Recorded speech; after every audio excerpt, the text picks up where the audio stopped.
kung halimbawa ay makatapos kayo ng 50 lesson, ay ito po ay iipunin at ito ay nakapangalan sa inyo.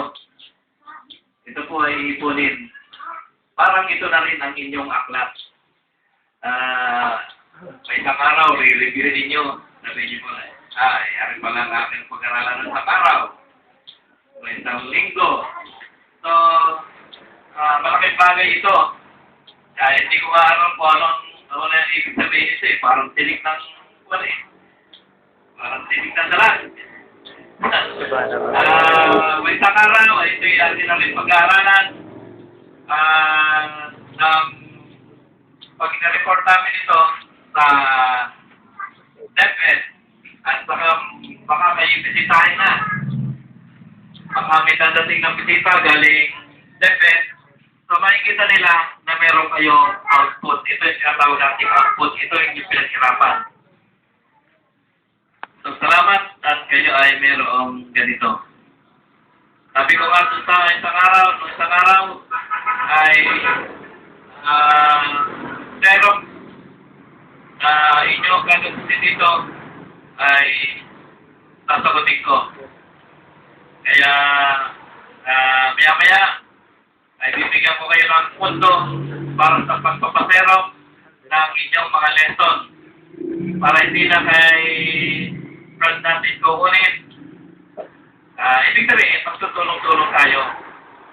Tutulong ako sa inyo para umunlad naman ang inyong pag-aaral. Ito lang ang maitutulong namin sa inyo.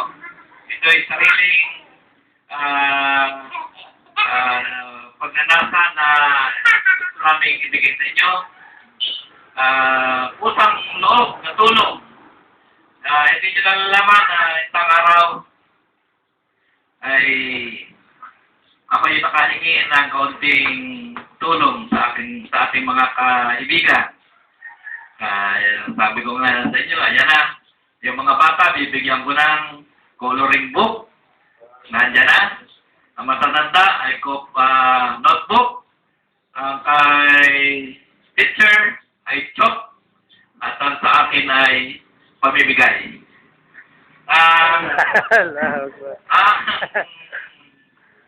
Mga gamit nito ay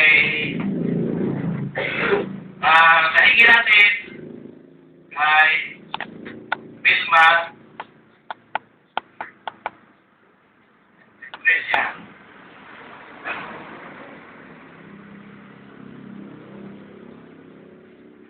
Ito ay nakikaibigan ko sa internet. Pakita niya ang inyong mga picture, yung ating picture. Natutuwa siya. Dahil tinatanong ako, may teacher. Kasi nandun sa ating larawan. Ay ako yung nagsasalita na ganito. Siguro akalakan niya ako yung teacher. Sabi ko, hindi. Ako lang yung nag-monitor, ako nag-organize. Yun lang. Ako, coordinator ako. May mga problema. Kaunting kapulangan ang planting ito ako. May mga bata, siguro mas magandang bigyan ng coloring book para hindi naiinit.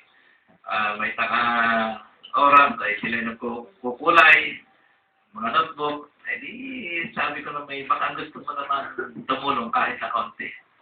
Ayan lahat, narenda. Madami tayong hinihingan nito. Yung kapitbahay ni Sir Tawik, si Adam, hiningan ko din. Approve na. Hindi ko pala kinukuha yung pera. Ay isang araw ay, kasi may 5 classes na ako eh. 5 klase. Paano ito? At ng 5 klase yun, ay lahat ay ulos mo naman yan. So, binibigyan namin, decision ko na bigyan sila ng mga gamit na ganyan. Natutuwa naman yung mga mangyan at may mga kulay